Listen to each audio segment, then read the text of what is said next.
we've got some major news coming from the Las Vegas Raiders. One of their star players, Christian Wilkins, will be out of action after undergoing surgery for a Jones fracture, which he suffered during Sunday's game. It's a huge setback for the team, as Wilkins is expected to be sidelined for the next 6 to 10 weeks, which is the typical recovery time for this type of injury. We'll dive into what this means for the Raiders, as well as some positive updates on Michael Mayer. Lastly, we'll provide a quick update on Devante Adams. It's not a major issue right now, but it's worth mentioning at the end of this video. So, according to Ian Rappaport's sources, the Raiders' defensive tackle, Christian Wilkins, is out indefinitely after having surgery to repair a Jones fracture. Wilkins was one of Las Vegas's top free agent acquisitions, and losing him is a big blow to the defense. He'll likely be placed on injured reserve IR soon. Interestingly, before the most recent game against the Denver Broncos, Wilkins had his foot wrapped, indicating there might have already been some issues. While it's unclear if his foot was fractured then, he managed to get a sack during the game. However, some speculate that the injury worsened when Adam Butler jumped on top of him during the celebration.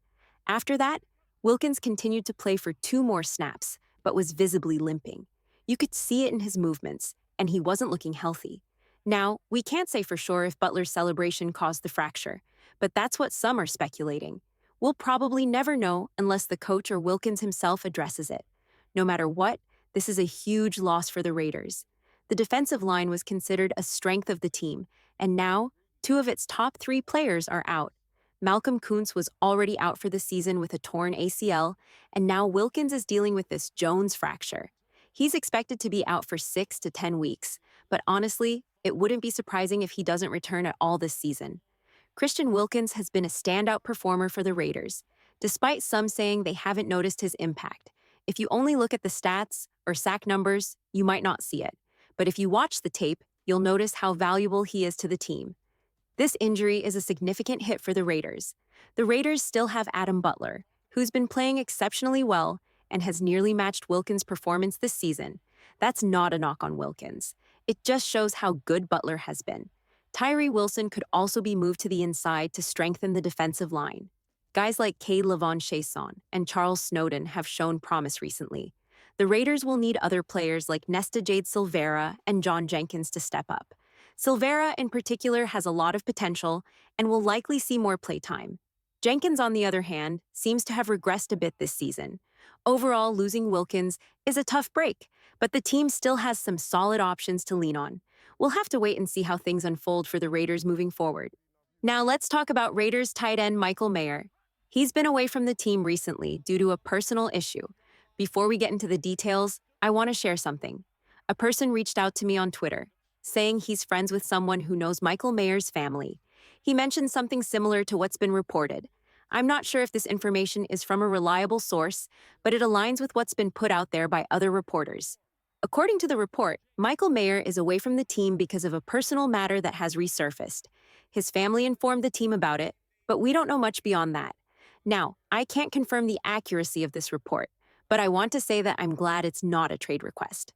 First and foremost, I hope everything is okay with Michael Mayer. If it's a medical issue, I hope he gets the help he needs. If it's something else, I hope it gets resolved quickly. But the good news is that he hasn't requested a trade. Mayer is a talented tight end who can still be a valuable asset for the Raiders. There's been speculation that he might want out because of the team's struggles or the fact that we brought in Brock Bowers, but there's no indication of that happening. When players request a trade, they usually remain with the team and continue practicing while negotiations happen. None of the major reporters, like Adam Schefter or Ian Rappaport, have mentioned anything about Mayer wanting to be traded. If Mayer had truly wanted out, he would probably be traded by now. This situation seems to be related to a personal matter, and I hope everything turns out fine. What's important is that he'll likely be back with the Raiders soon, and when he returns, he's going to have a bigger role. With Devante Adams no longer taking up a large share of the targets, there's more opportunity for Mayer. He's already been playing in 55% of the snaps, but that number should go up.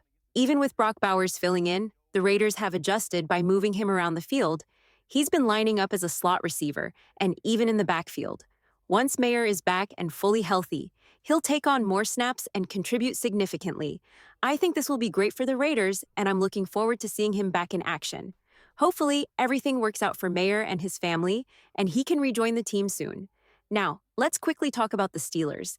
They've got some key injuries that could give the Raiders an advantage. The season isn't over yet, and there's still time to turn things around. If the Raiders can win 3, 4, or 5 games in a row, it could completely change the outlook for this season.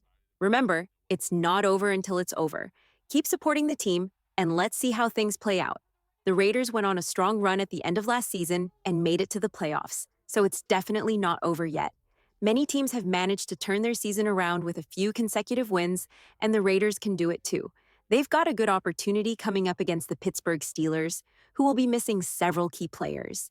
The Steelers will be without Cordarrelle Patterson, Nick Herbig, Alex Highsmith, and Jalen Warren. Losing these guys is a big deal for them, especially with Herbig and Highsmith being such impactful players on defense. Herbig, in particular, is a rising star. If you don't know who he is, go look him up. He's in his second year and has shown tremendous potential. Last year, he played only 60 snaps but still managed to grab 4 or 5 sacks. This season, he's already made a huge impact with several sacks and quarterback hits.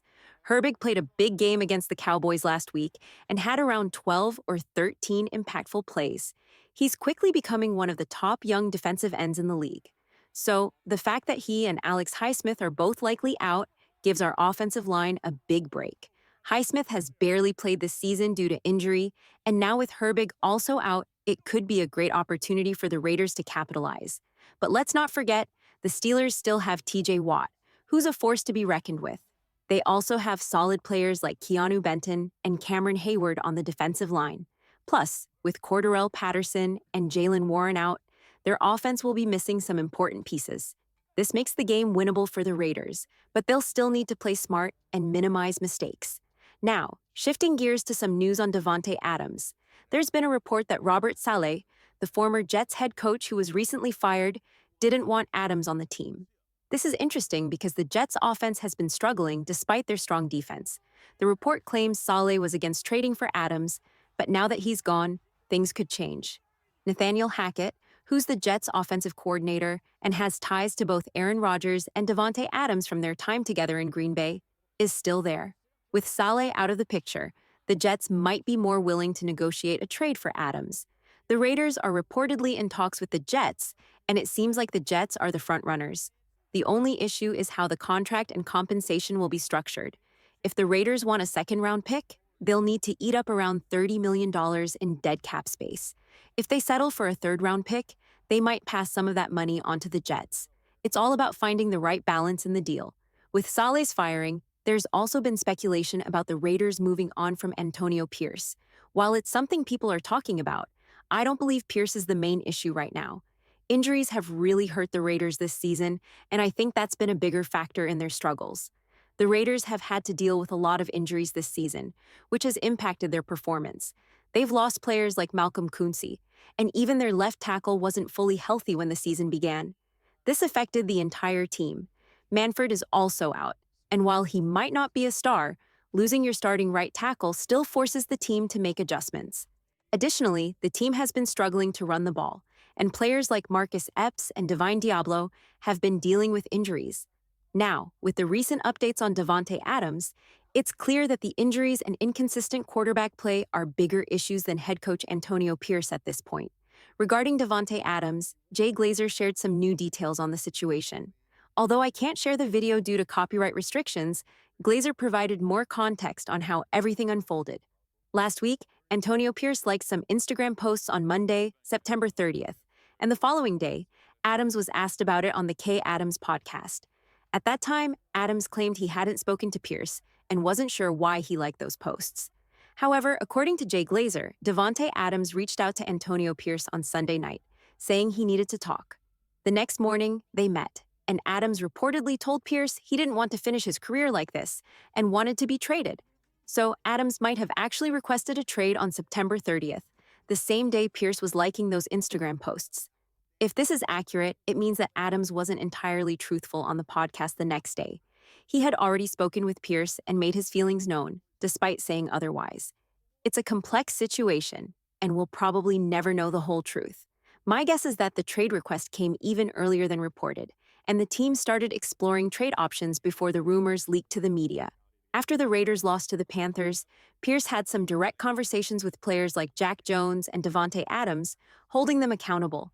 It seems that this might have sparked Adams' desire to be traded, and the team began reaching out to potential trade partners like the Jets or 49ers.